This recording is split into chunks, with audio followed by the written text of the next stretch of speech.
Boa noite, eu sou o Luiz Fábio Botelho, professor de hematologia da Universidade Federal da Paraíba e estou muito grato em gravar esse vídeo porque eu tenho muita vontade de participar do corpo técnico do Medicel, porque eu sou, na prática, um exímio adorador do trabalho de educação médica, não só na graduação, mas como na pós-graduação, e tenho experiência já de ter trabalhado no SJT, e a mim ia ser uma honra poder estar nesse time que é campeão, podendo colaborar com a equipe e com os alunos.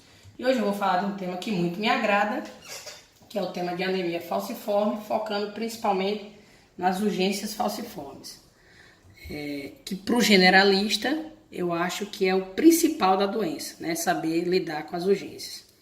A anemia falciforme, ela é uma doença conhecida desde 1904, quando a primeira descrição do paciente portador dessa doença veio no hospital de Chicago, Presbiterian, através de um clínico, na época, John Eric, que atendendo um paciente negro com anemia crônica chamada Walter Clemente Noel, percebeu no seu sangue a presença dessas formas disformes de hemácias, a qual ele comparou e chamou de hemácias em foice. Em inglês, isso é sickle cell, né? Hemácias em foice, e em grego, foice é drepano, então também é conhecida como drepanocitose. E é muito legal esse primeiro hemograma, é um hemograma histórico, mas já mostra a grande personagem dessa doença, que é essa hemácia em forma de foice. Falando um pouco de dados gerais, a anemia falciforme é a doença genética mais prevalente do mundo quando você considera, na verdade, todos os espectros falcêmicos. Né? Todo mundo que tem um traço genético de doença falciforme, ele está nessa estatística. E obviamente, essa doença ela varia de formas bem brandas, como o traço falciforme, até formas graves, que é a anemia falciforme, que é o homozigoto recessivo. É uma doença extremamente prevalente na raça negra. Algumas estatísticas colocam que 20% dos africanos são heterozigotos e 8% dos afro-americanos. Nós não temos uma estatística brasileira assim confiável, mas emprestando a americana, a gente pode assumir que a prevalência na nossa população é similar dos afro-americanos.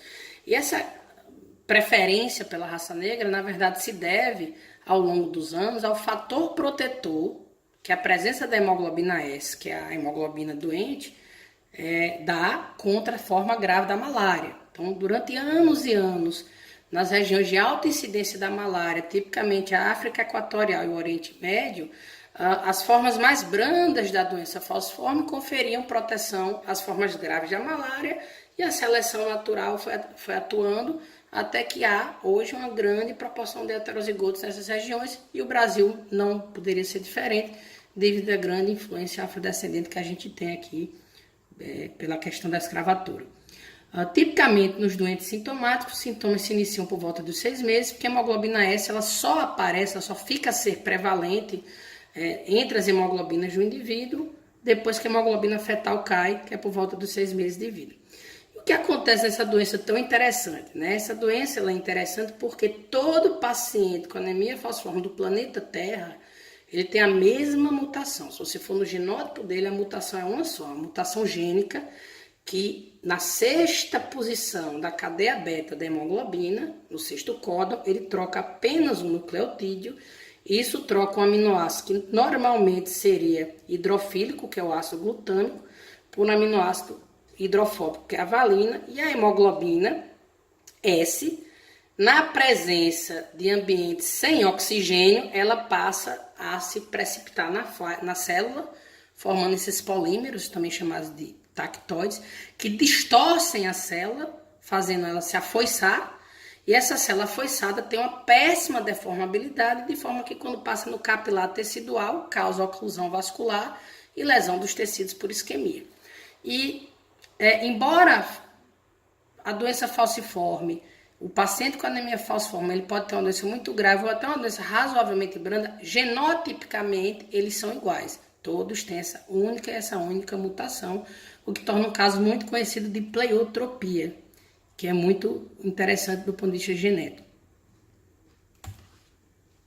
Aqui nós temos um esquema interessante mostrando a hemoglobina e mostrando exatamente essa questão do afoiçamento quando desoxigenada e deformando a célula, e aqui uns cristais de tactóide.